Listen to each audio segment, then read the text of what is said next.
Greetings, friends, family, and survivors. Everything's running well out here. We've had the air conditioner running in the house all afternoon, and the well was running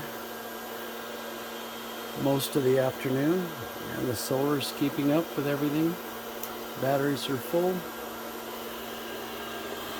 Battery temperature's at 68. It's 85 out here in the shed, and that's mostly because all this equipment makes heat. And it's 88 outside. And I can hear that pump's running.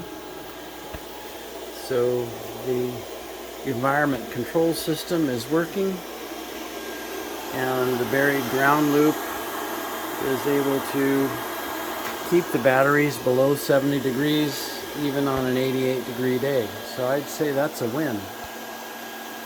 So what I was thinking about doing,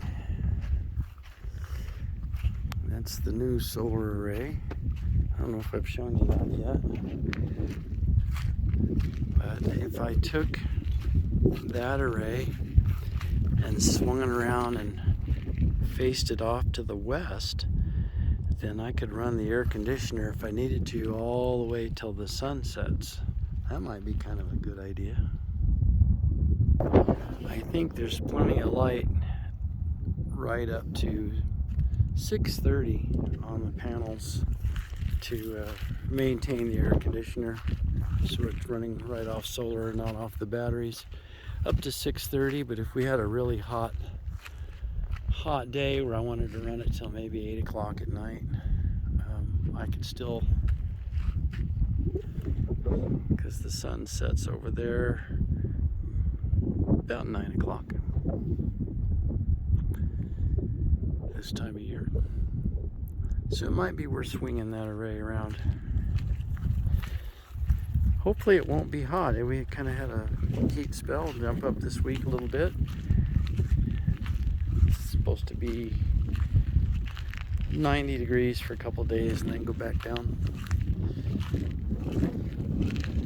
But I could grab onto that with the winch on the truck and just skid it this way, and it'll pivot right there on the hitch, because that's concreted in right there. And that would point that array off to the west. Then I could run the air conditioner right up till the sun goes down. That's probably a really good idea. You can see this array over here starts to get shaded from the roof.